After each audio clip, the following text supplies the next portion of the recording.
That's fine. Okay, well, good evening. Thank you for having me come along tonight. So, if I can just introduce myself, my name is James Holt. I work up at the University of Chester. I run the PGC course down there, up there, I guess, from where you are. So kind of that's me. I also taught in schools for 15 years before I started doing my job at Chester, where I mainly train PGCE trainees. So we're going to explore worldviews, and Ryan explained when I asked where everybody was up to, he basically said it's kind of in different places. So I do apologize if some elements of this are sucking eggs. Hopefully it's not, and will be useful for you as you consider kind of your curriculum development and the way that you teach as you move forward. Please feel free at any point to shout out, put something in chat. I will check chat periodically, but please feel free to shout out. So what we hope to do tonight in terms of religion and worldviews is look at kind of, well, is a change needed? Why? I don't know your particular circumstance. I just kind of know the general picture of where we've come from. Some of you may be in that general picture. Some of you may have moved forward. Up to you. Exploring worldviews and how they affect our teaching and what it means for us as teachers as well. Some of the stuff that I'm talking about, I have to plug a book, is found in probably the second chapter of the second edition of this book, RE in the Secondary School, which its second edition came out last year, actually 2 years ago now, thinking about it. So one of the things that kind of the way worldviews came from is just out of the world religions paradigm. Now, there are elements of the world religions paradigm that I really like. And one of the things that we will talk about later is there is a tendency, especially when we read things on Twitter and do different things, that everybody wants to throw this out because it's horrendous. And we want to replace it with a worldviews paradigm. I think there are elements of this that I think we need to keep, and I'll talk about that later. But there are some things that I think we really struggle with, and I think contributes to an RE that isn't based in the lived reality of religions for many people. So this is just a Google screenshot, that a Google image search. So this isn't mine, but the world religions paradigm for what it is a particular way of thinking about religions, which organizes them into a set of discrete traditions with a supposedly global import. So it's essentially placing religions into neat little boxes. And don't get me wrong, there was progress. So in the 1970s, with people like John Hull, we moved from almost a wholesale Christian education within RE to a much more multi-faith RE. So it was a progression, it was a stepping stone from what had been happening. But one of the problems is, this is almost a colonial heritage where Western colonialists, who were generally Christian, went over and they saw people who were seen to be doing, I guess, what they considered to be religious. And so they wanted to organize things into neat little boxes, but the neat little boxes were constructed through a Christian lens. So, for example, it would have a god, it would have holy books, it would have a leader. And so therefore, the way that sometimes religions became codified or presented to us was very much based on a Christian lens. So I've just recently finished a book about Buddhism. And in that, we talk about how Buddhism kind of developed in light of a Christian focus on there's a founder who is of immense importance in understanding the religion and understanding the whole message. And so that is the way Buddhism became packaged, if you like, by Western colonialists. There's lots more to it, and the Buddha is extremely important, but it kind of missed the nuance and it missed various things about it. And so in some ways, as we continue with the world religions paradigm, we are using those neat little boxes. And so we need to break out of those boxes as we move forward. Ninian Smart, I like Ninian Smart. He came up with 7, I've forgotten the words that he used, but 7 kind of characteristics of a religion. And as we look at them, we can see they work for the most part. There will be some that are fluid and don't necessarily work for some religions. But he was somebody who kind of went away a little bit from the neat little boxes, but he still created some. So you may have studied in Indian Smart when you were at university, and he talked about the ritual, the narrative, mythic, experiential and emotional, social and institutional, and ethical and legal, doctrinal, philosophical, and material. So again, this is perhaps a way that we can't really structure our classrooms or the way that we teach, because yeah, it just kind of wouldn't work for all religions. And that's one of the problems. And I say this as someone who was involved in the writing of one of the GCSE and one of the A-level specifications, is the DFE content that was sent to awarding organizations or exam boards kind of fitted these neat little boxes. And so we kind of have to look at that as we move forward. Jonathan Smith, who is probably the coolest looking theologian I've come across, describes religion as not a native category. It's not a first person term of self-characterization. It's a category imposed from the outside on some aspect of native culture. Probably the most obvious example of that is Hinduism. And you will notice that I do use the terms Hinduism, Islam, Judaism, well, Islam isn't an issue, Buddhism, and so on, just for ease. And I do recognize they have a colonial heritage and there are issues with its term. But Hinduism is a religion that essentially everybody near the Indus Valley was lumped together. And I often use the example of, well, that's like coming to England at 3 o'clock on a Saturday afternoon, seeing everybody walking towards or sitting in a stadium wearing a scarf and saying, okay, well, you're all the same, you're all Manchester United fans, which would be horrendous for me to imagine. But it's just kind of the idea that we're in the 18th century, 17th, 18th century, probably even beyond that, we were kind of reifying religion. So we have in Hinduism a construction that in the late 19th century, we have Sikhs who are writing a book called We Are Not Hindus, because they have been lumped together, because they, for British observers, they seem to sit nicely within the Hindu family of religion. So we have all of these things that are constructed. And so the worldviews paradigm, which we'll talk about later, kind of tries to leave this behind. But one of the things that we need to consider as we teach religion in schools is the prioritization that we give to certain things. So we look at what we teach and how we teach it. And maybe when I started teaching, I was fairly naive in imagining a kind of neutral curriculum that highlighted the things that we should teach. But Michael Apple asks us the question, whose knowledge is it? Who selected it? Why is it organized and taught in this way to this particular group? The mere act of asking these questions is not sufficient, however. One is guided as well by attempting to link these investigations to competing conceptions of social and economic power. So let me use as a for example of this. The RE classroom has prioritized certain religions. Okay, I've written a book about the big six, and that's absolutely fine because they are the largest 6 religions within the UK. So absolutely fine. But then when we go down to a granular level, perhaps there are some that need teaching, some that need teaching more or less. So let me use as a for example. I did some work with Telford and Wrekin in writing their agreed syllabus. And as I look at the curriculum plan that was in place, it very much talked about Christianity, Islam, and Judaism, which kind of is not dissimilar to places around the country. But when we look at the census data from 2021,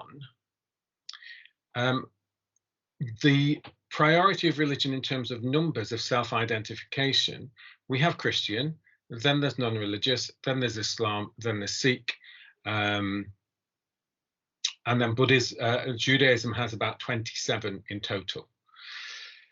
So I would look at that, and because we have inherited, and because when I went through school, I did Christianity and a bit of Judaism and a bit of Islam, then it's natural for me to want to teach those things because that's what I'm most comfortable with. But actually, when we look at the surrounding areas, we begin to look at what is most relevant for the children that we're teaching. And yes, I know the world is larger. and we can perhaps look beyond those. But I think it does look at how we prioritize certain knowledge and what it is that we're teaching. And sometimes we want people. So the Ofsted Research Review talked about three types of knowledge: substantive knowledge, which is the stuff that we learn, the disciplinary knowledge of how we learn, and then also the personal knowledge of how we reflect on what we've learned. But oftentimes when we focus on the substantive knowledge, that seems to be the purpose of what we're doing. So that's having children draw a table with, okay, this is the name of God, this is the name of the founder, this is the name of the place of worship, this is the name of the sacred text. So we just need to problematize, I guess, the language, not the language, but the things that we teach and consider. So I talk, and I'll probably talk about in a minute, the messiness of religion, and it's having religions fit an artificially constructed paradigm. So we need to give religions the freedom to speak for themselves and to articulate. Now, one of the issues, and Donald Lopez mentions it here, is that Buddhism is a hypostatatized, can't even say that, object created by Europe and controlled by it, and it was against this Buddhism that all Buddhisms of the modern Orient were to be judged. And this has begun to happen with Hinduism, for example, in that Hinduism has this great range of diversity. It's great, it's eclectic, it's vibrant, but then there are some Hindus who want to kind of concretize it and kind of establish a norm and a structure so that it fits those neat little structures. So, for example, this might be Prime Minister Modi, who is talking about the celebration of Diwali.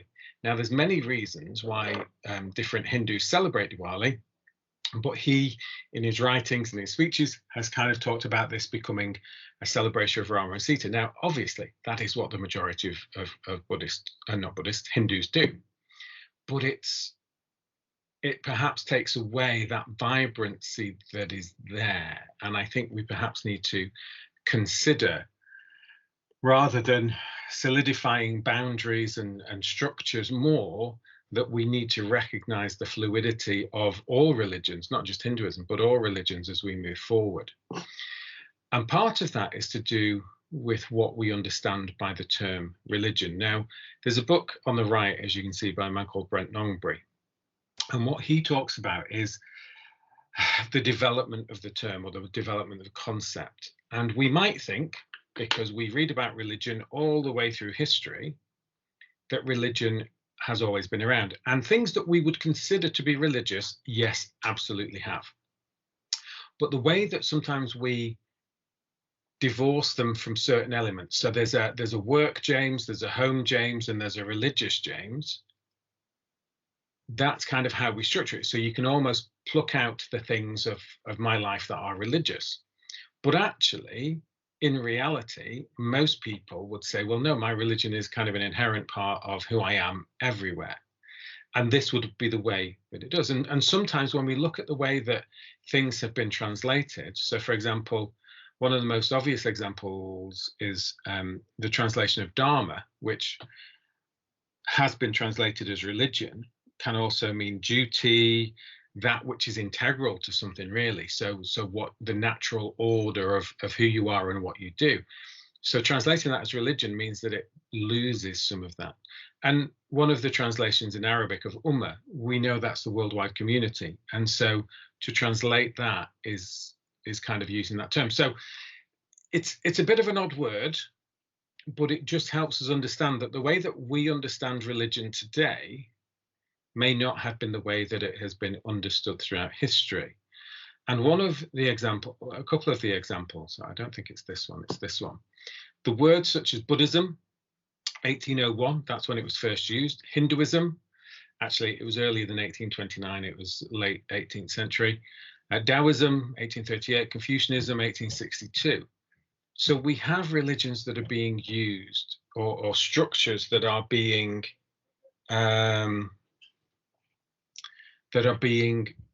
utilized, that are defining certain structures for the first time. And certainly when we talk about Sikhism and Sikhi, as kind of the debate about which term we use, and I would always kind of explore that with my classes, is some Sikhs would say that Sikhism is a is almost a set of handcuffs, which kind of reifies certain elements.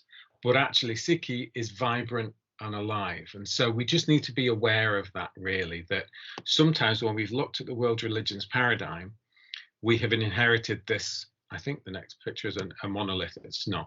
The next picture is a monolith. And where we just think, okay, all Hindus do this, all Muslims do this, all Buddhists do this. And so we begin to homogenize everything and systematize everything, which is shown, I guess, in the story of the blind man and the elephant. Now, oftentimes, this story is used to say, okay, so there's a man walking down the street.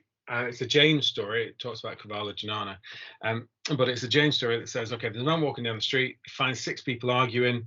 They're blind. They can't agree on what an elephant looks like, because the first one thinks it's hard, it's solid, it's rough, it's like a brick wall. The second one, it's smooth, it's sharp, it's like a sword. Third one, snake. Fourth one, tree trunk. Fifth one, palm leaf.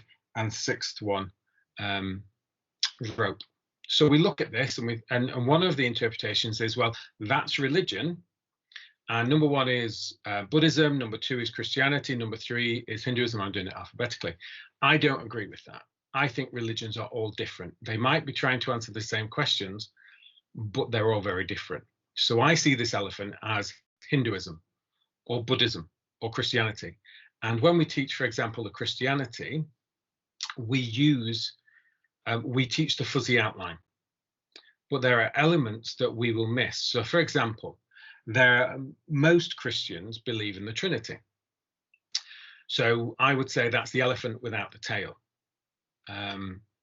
But being able to recognize the diversity, the messiness, the kind of just the diversity of views within Christianity, I'm going to say, and I'm going to use words like many, most, and some. So most Christians believe in the Trinity. I don't need to go down a path of, well, there are Unitarians, there are Mormons, there are Jehovah's Witnesses who believe X, Y, and Z, because that may not be applicable for the class that I'm teaching or even appropriate. But just using that language enables us to be intellectually humble. We can say, well, we don't know everything. So when we talk about, for example, because when we teach Islam, we generally teach Sunni Islam, which is fine because there's 80% of the world's Muslims are Sunni. But we need to recognize the elements of Islam that perhaps are Shia and that are different. And so we begin to look at most Muslims will pray 5 times a day. Now, we know, for example, that most Shias will pray 3 times a day. They will put 2 and 3 and 4 and 5 together. And at some point, we maybe don't need to do that. And you will have non-specialists, perhaps, who teach in your school, just so long as they're aware that many, most, and some is kind of the key terminology to use, then it becomes actually much more helpful in the way that we teach. Okay. Well, I'll skip over this. This talks about the power dynamics, and we need to recognize our place in the power dynamics. And we have a privileged position, and sometimes we might not always recognize that in the way that we teach. So we get to choose what we teach, how we teach it, and everything else. So we begin to explore various elements of that, but I will come back to that actually. And certainly when we talk about non-religious worldviews, Linda Rudge gives this example, and it doesn't mean what it says, but essentially it just highlights that we need to make sure that different voices are heard than perhaps the ones that have always been prioritized. So an Ofsted inspector was reading the work of an 11-year-old. One boy had written, I'm Abdul, I'm 11, I have a mum and dad and 2 brothers, I'm a Muslim. I'm Kawaljit, I'm 11, I'm a Sikh. I am John, I'm 11, I am nothing. Now, obviously, it doesn't mean that, but at the same time, it does help us consider, it should help us consider whose voice we are giving. And in terms of race, ethnicity, gender, and family types, absolutely, we have done an awful lot of work, quite rightly, in terms of building representation and proper representation of different communities. So I don't know if it's reached you, but there's a program in primary schools especially in Cheshire and beyond, which is called No Outsiders. And there were huge, I don't know, tirades against it and protests against it in certain Birmingham schools. But the idea behind it is that the reading books that our children use within schools, for example, have different family types. And so it enables children who have same-sex parents to see themselves within the literature. And so I would ask, if we're teaching religion, if we're doing it in a diverse and messy way, I guess I'll use that term again, we are able to provide students in a worldviews approach with people who are like them, and so they will see themselves represented, whether they are religious or whether they are non-religious. They will be able to see them within the classroom, and their views that they hold as students will be able to be recognized and valued as well. So I think that's something that we need to look at, not in the terms of, okay, well, Bobby, you're a Baha'i, tell me all about your faith. But if we're looking at how religions welcome people, or how religions and worldviews welcome people, then we can include a Baha'i example, because we have a Baha'i community in our local area, but there's other religions. I think Baha'is are very good at kind of having, kind of producing resources and having their voices heard. Let's skip over that. So what are worldviews? And again, I'm sorry if I'm teaching. So teaching to the converted. So it was first put, well, it wasn't first put forward, but it gained popularity with the Commission on RE's report. And it's essentially, it says, the shift in language to worldviews captures as best we can the shifts in vision that we've outlined above, in particular the complex, diverse and plural nature of worldviews. The name also removes the ambiguity in the phrase religious education, which is often wrongly assumed to be about making people more religious. I spent a week last week in the US, and I had lots and lots of conversations, and it would begin by tell us something about yourself. And so I would begin, obviously, talking about my family, but then I would talk about my job. And then I had to explain what I did, because religious education within the US is very much based around making people more religious. And it's not in schools, it's certain faith schools that will do that. So people imagined that I would be trying to make people religious. And and so explaining that, I think, kind of breaks down. Now, obviously, we know the government has ignored that request or that suggestion, but it does help us think about what we're doing and also kind of what's included within this. So one of the things, there's a lady called Kimberly Crenshaw in the 1980s, 90s, who talked about intersectionality.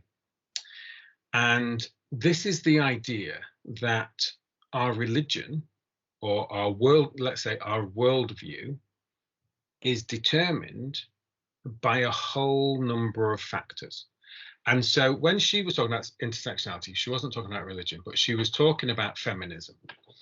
And she said that her feminism as a Black woman was different to a white woman's feminism.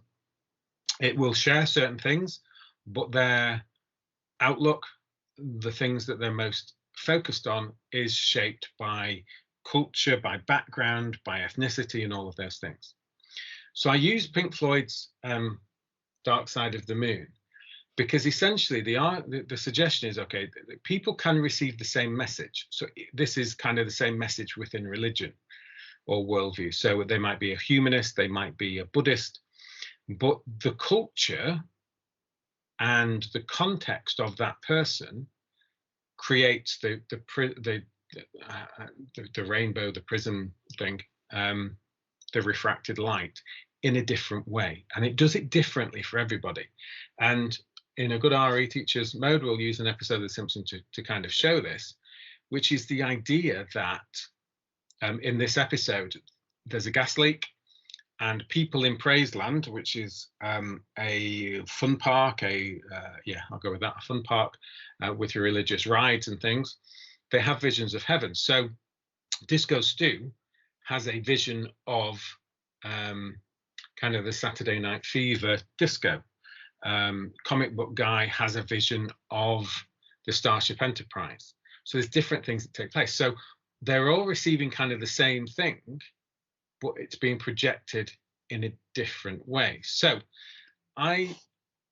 there's a couple of examples that I use for this, and one is from The Magician's Nephew. So, I mean, there's great imagery in it that we can use in lots of different ways in teaching about creation and things as well. But when creation happens within Narnia, Aslan is singing. And as Aslan sings, Diggory and the cabbie and I can't remember, a young lady that's there, I've forgotten her name, says it was beyond comparison the most beautiful noise they'd ever heard. It was so beautiful he could hardly bear it. The cabbie and the two children had open mouths and shining eyes. They were drinking in the sound.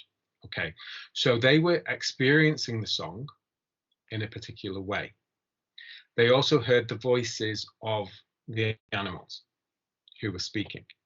But Uncle Andrew, who is a much more, I'll go with malevolent character, a much more unsympathetic character, but he looked more as if his chin had simply dropped away from the rest of his face. His shoulders were stooped and his knees shook. He was not liking the voice. If he could have got away from it by creeping into a rat's hole, he would have done. He didn't hear the beasts speak either. He saw a bloodthirsty din of hungry and angry animals. So the same experience, or the same objective thing, is being experienced differently by different people. And that's essentially what the Worldviews approach is about, is that I am a Christian, but my Christianity and the way that I live my Christianity and the way that I believe is influenced by my life, my background, my context, my culture. And so we have different ways of manifesting it. So the next picture I'll share with you is of my family. So 4 of these, one of them is my wife, the lady in red. And then the young lady on the left in the brown skirt, she is my future daughter-in-law. She gets married to Gideon, who's next to her in the summer. And then the beardy bloke in the middle, he's also my son-in-law, who's married to the lady in white. So 4 of these children are mine, or born to us, and 2 of them are not. But I use this example, I use this picture because we are all the same religion. Okay, we all officially, I guess, believe the same things and do the same things. And 4 of them have had the same upbringing, but we're all very different. Yes, there are lots of elements of commonality. There are certain things that we believe and do that you say, okay, well, those things tie you together. But then there are ways that we interpret things differently. For example, one of them might be because Ruth and myself are both converts to our church, whereas the others have all been brought up in the church. It also might be, for example, that Ruth is a woman and I'm a man. So the way that I experience my faith, which has male clergy, will be perhaps, and definitely is, a different way to the way. So there's all kinds of things and parts of our identities that, even though we share so many things, that will make us different. And that's the idea about worldviews, is you can't really say anything for certain. I think there are certain non-negotiables, because, for example, to define a Muslim is to believe in God, or to believe there's no God but Allah and Muhammad is his prophet. So maybe there is a defining characteristic which we'll come back to later. But it's just the idea that we can't say most things for certain, because there's different influences, there's different kind of pressures at play that create a worldview. Or, as Trevor Cooling suggests, we inhabit that worldview. And so those pressures and those influences kind of influence who we are and how we live. And I think it was Heraclitus that said, you can't step into the same river twice. And so you might feel as though you're the same person now that you were 10 years ago, but worldviews are constantly changing. And the way that, surprisingly enough, we view the world is very different. Okay, any questions? Again, I've rattled on for a bit longer now. Are there any questions? Thank you, Helen. Yes, I can give you more details about outside of that. I've forgotten the gentleman's name, but if you Google it, it should, you can get all kind of materials and things that will help you.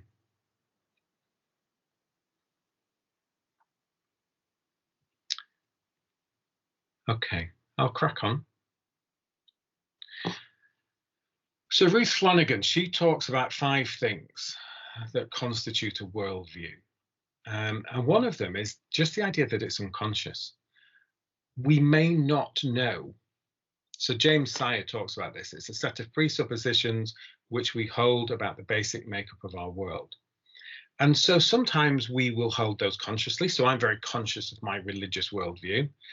But then there will be others who perhaps are not and don't really think about those, because in some ways a religion is an organized or an institutional worldview that kind of helps us and makes me think about that. And so as a religious person, I maybe need to think about that more. They're personal and institutional, as I've talked about. So everyone has a personal worldview, but they will be influenced by the institutions that perhaps they subscribe to or hold as important in their lives. They're dynamic and eclectic, absolutely. And I think that's where we're moving with a worldviews approach to RE, is to look at the eclecticism of it, that it's constantly changing. And so we are different. And then embodied, it's a lived response to personal experience. So the way that we act is based on how the worldviews and the influences that kind of come to play upon us. And I've talked about this a lot, and kind of this is the definition, if you like. So the messiness of religion and worldviews is central to the way that teachers of RE frame the content. The recognition of worldviews makes the RE classroom messier, in the sense that there's a greater diversity and fluidity in what it means to be or inhabit a certain religious or non-religious worldview. Using this as a framework, the teaching of RE enables teachers and pupils to recognize the richness and diversity within religions and reduces the arbitrary drawing of lines. There will always be people who wish to draw boundaries, but in terms of the institutional worldviews that are taught, it shouldn't be teachers who draw them. And sometimes we have that. We have kind of this artificial drawing of lines. Well, you can't do that if you are, and you're not this if you do this. And it's like, well, actually, there is a whole range of things. So there's one awarding organization who defines what a Christian is. And they say a Christian is someone who belongs to the World Council of Churches. I completely and utterly disagree with that definition, for a number of reasons. One of them is that the Roman Catholic Church is not a member of the World Council of Churches, but they kind of give the Roman Catholics a pass. But then they also exclude in that definition Jehovah's Witnesses, Mormons, and so on. Now, I don't know if you know or picked up, but I'm a Mormon. I'm a Latter-day Saint, and so I'm excluded from a family of Christians because I don't believe in the Trinity. Now, I get that. If I'm having a conversation with a person and they say, well, by my definition, you're not Christian, absolutely, we can have that conversation very politely and nicely. But when a teacher kind of says, well, you're not, or when an organization says, no, you're not, then that's where it becomes problematic, because we're drawing boundaries.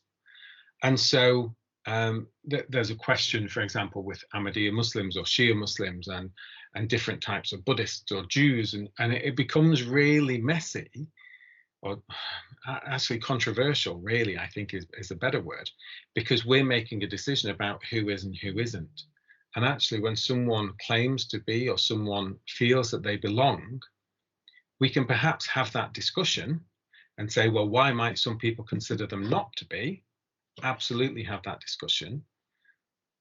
But I don't think we should be saying, absolutely not, no, you're not. And so we begin to become fuzzy and everything else. Now, how on earth do we do this? There are some people who suggest that doing this is problematic, because we can't, children of 7 years old, children of 11-year-olds can't cope with that level of diversity, and maybe not.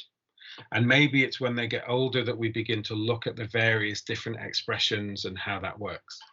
But I think there is a way to use our language where, if we use many, most, and some, and we look at different case studies, that we can introduce the various things within the classroom. But there is a lottery as to whether smaller expressions of religion are accepted. And so we need to look at perhaps whose voices we are listening to within the classroom.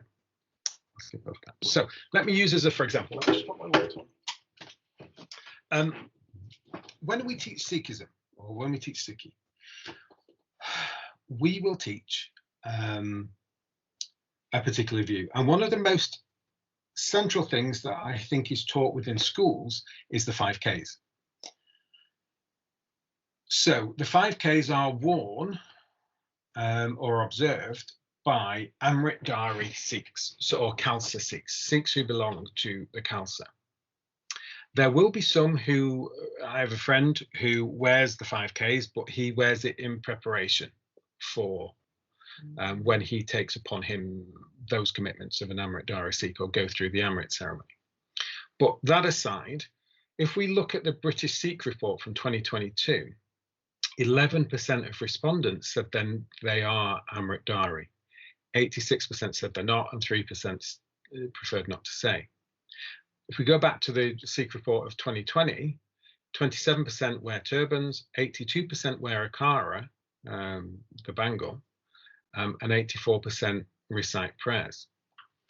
So perhaps the biggest degree of religiosity within a Sikh is to do with prayers, maybe the nickname or the prayers that are offered.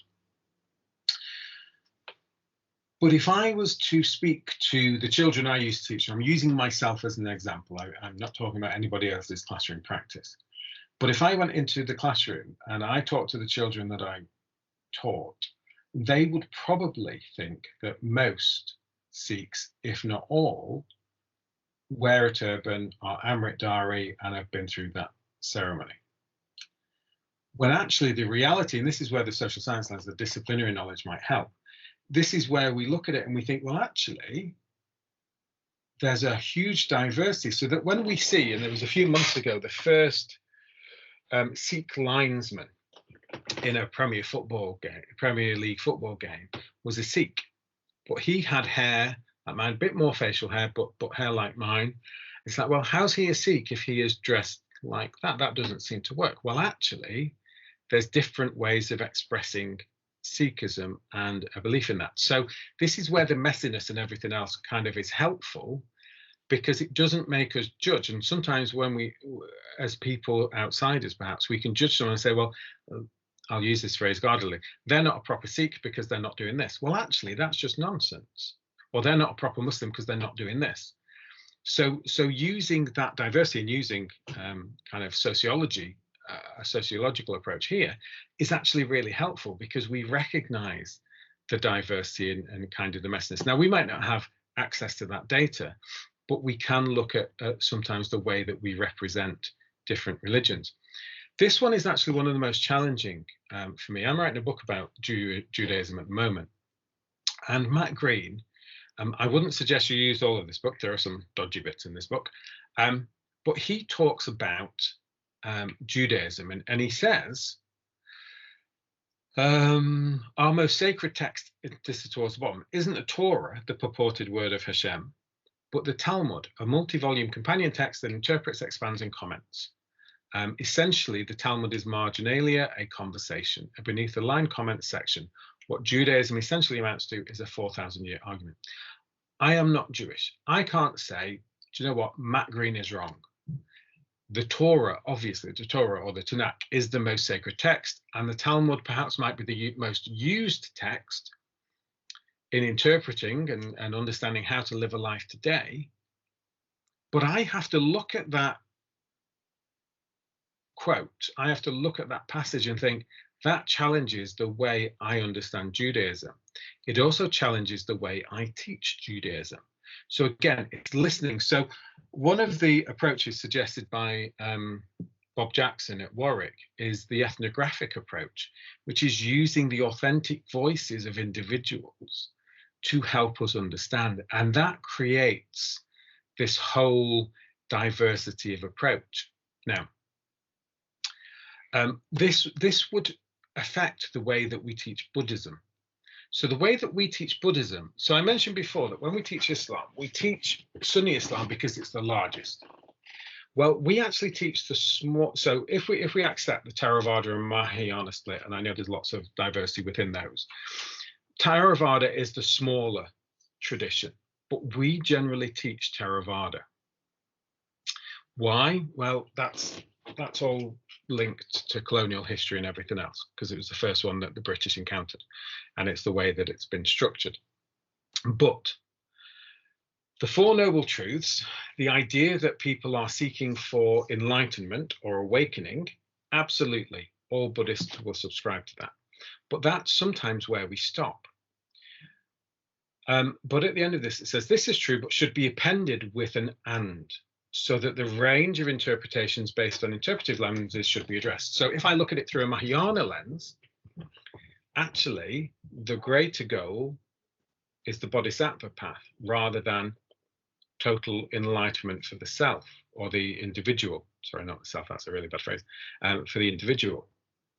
It's about seeking that bodhisattva path. But oftentimes we don't do that. We just kind of show, okay, this is Theravada, and then we're going to chuck a bit of the Wheel of Life in because that's Mahayana. So we'll do that. But it affects the way that we teach. And sometimes I've been guilty of this.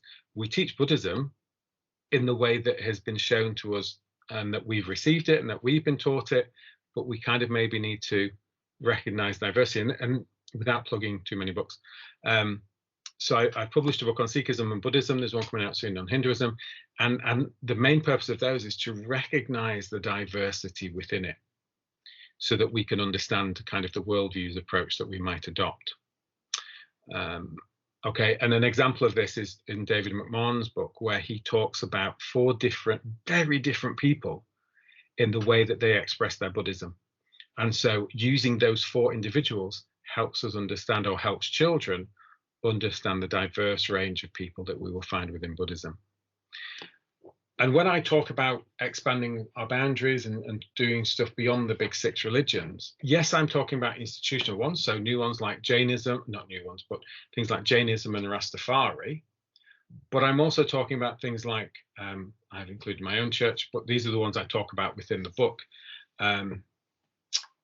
Baha'i not Baha'i, Ahmadiyya though Baha'i are in there, but Ahmadiyya within Islam, Jehovah's Witnesses within Christianity, and looking at them in a way that is authentic and useful. So we begin to give voice to those perhaps who are on the margins.